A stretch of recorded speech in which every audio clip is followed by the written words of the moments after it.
السلام علیکم ناظرین، جیسا کہ ہم جانتے ہیں کہ یہ ربیع الاول کا مہینہ چل رہا ہے اور اس کے اندر آپ صلی اللہ علیہ وسلم دنیا کے اندر تشریف لے کر آئے، اور اس مہینے کے اندر خاص طور سے 12 تاریخ کو پوری دنیا کے اندر لوگ مختلف قسم سے جو آپ صلی اللہ علیہ وسلم کی پیدائش کی خوشی کا اظہار کرتے ہیں۔ لیکن جب آپ جو ہے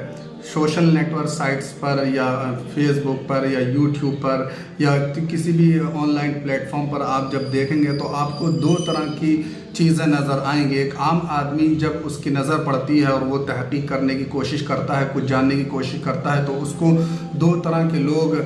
نظر آتے ہیں، دو طرح کی چیزیں اس کو ملتی ہیں۔ ایک تو وہ لوگ جو آپ صلی اللہ علیہ وسلم کی پیدائش کو لے کر بہت ہی زیادہ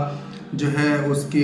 جشن مناتے ہیں، اس کی خوشیاں اظہار کرتے ہیں اور اس میں بہت زیادہ افراط و تفریط کا معاملہ کر دیتے ہیں اور بہت زیادہ آگے بڑھ جاتے ہیں اور جھنڈیاں لگاتے ہیں، لائٹنگ کرتے ہیں۔ لیکن یہ تمام لوگ جو اس طرح کے عمل کرتے ہیں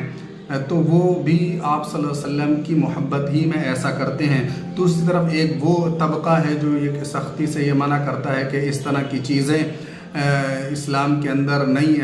تعلیم فرمائی گئی، لہٰذا ان تمام چیزوں سے پرہیز کیا جائے، تو وہ بھی آپ صلی اللہ علیہ وسلم کی محبت ہی میں اس طرح کی باتیں بتاتے ہیں اور کرتے ہیں۔ اب ایک عام آدمی کا کنفیوژن کس طرح سے دور ہو، اس کو ربیع الاول کا پیغام کیا لینا چاہیے، کیا میسج اس کو ملنا چاہیے، اس کے لیے بڑی اسمنجس اور ایک بہت ہی کنفیوژن والی کنڈیشن ہو جاتی ہے۔ تو ایسے حالات میں ایک عام آدمی کا کیا ذمہ داری بنتی ہے، وہ کس طرح سے فیصلہ لیں۔ ہم جانتے ہیں کہ مذہب اسلام سب سے اچھا مذہب ہے اور اس کی ہر چیز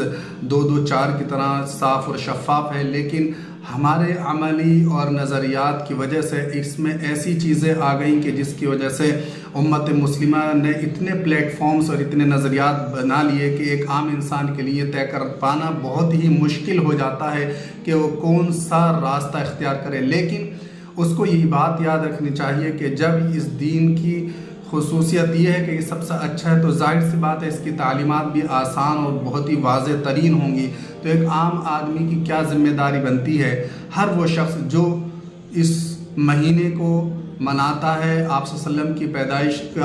کو جائز سمجھتا ہے، اور وہ شخص بھی جو اس کو ناجائز سمجھتا ہے، ہر اس عام آدمی کے لیے اس کے اندر کیا میسیج ہے۔ تو آئیے میں آپ کو بتاتا ہوں کہ اس مہینے کے اندر ایک عام آدمی کی، ہر مومن کی کیا ذمہ داری بنتی ہے۔ اس کی ذمہ داری بنتی ہے کہ آپ صلی اللہ علیہ وسلم، جیسے کہ ہم جانتے ہیں کہ ہمارے روحانی باپ ہیں، جس طرح سے ہمارا حقیقی باپ ہیں، ٹھیک اسی طرح سے آپ صلی اللہ علیہ وسلم ہمارے روحانی باپ ہیں۔ اب آپ صلی اللہ علیہ وسلم نے ہمارے سامنے واضح طور پر تمام تعلیمات رکھ دی، جنت اور دوزخ بتا دی، اچھائی اور برائی ہمارے سامنے واضح فرما دی اور ہمارے لیے بتا دیا کہ صحیح راستہ کون سا ہے اور غلط راستہ کون سا ہے۔ تو اب آپ صلی اللہ علیہ وسلم نے ہمیں یہ بھی فرما دیا کہ ان الشیطان لکم عدو مبین، کہ بے شک شیطان جو ہے وہ تمہارا کھلا ہوا دشمن ہے۔ ظاہر سی بات ہے کہ جب ہمارے حقیقی والد، ہمارے حقیقی باپ ہم سے اپنے کسی دشمن کے پاس جانے، اس کی بات ماننے، اس کے ساتھ رہنے، اس کی فرما برداری کرنے سے منع کریں گے، اور پھر اس کے باوجود اگر ہم اس کے ساتھ رہیں گے اور اس کے ساتھ جو ہے اپنا وقت گزاریں گے، اس کے ساتھ دوستی کریں گے، اس کا کہا مانیں گے، تو ظاہر سی بات ہے اس سے ہمارے والد حقیقی کی دل آزاری ہوگی اور وہ ہم سے ضرور بھی ضرور ناراض ہوں گے۔ ٹھیک اسی طرح سے جب آپ صلی اللہ علیہ وسلم نے ہمیں کھلے طور پر یہ بیان فرما دیا کہ شیطان کا جو راستہ ہے وہ گمراہی کا راستہ ہے، وہ تمہارا کھلا ہوا دشمن ہے، اور آپ صلی اللہ علیہ وسلم ہمارے لیے رحمت للعالمین ہے، تو اب آپ صلی اللہ علیہ وسلم نے ہمیں واضح طور پر ایک گائیڈ بک یہ قرآن کریم عطا کر دی کہ اب ہر مسلمان کی یہ ذمہ داری ہے کہ وہ اس کو مضبوطی سے تھام لے، پکڑ لے، اور جو اس کو مضبوطی سے تھامتا ہے، پکڑتا ہے، وہ کامیابی کا راستہ اختیار کرے گا، اور آپ صلی اللہ علیہ وسلم کی سیرت کو، ایک ایک چیز کو اپنی زندگی کے اندر اگر وہ لاگو کرتا ہے تو وہ کامیاب ترین انسان ہوتا ہے، چاہے وہ اس مہینے کے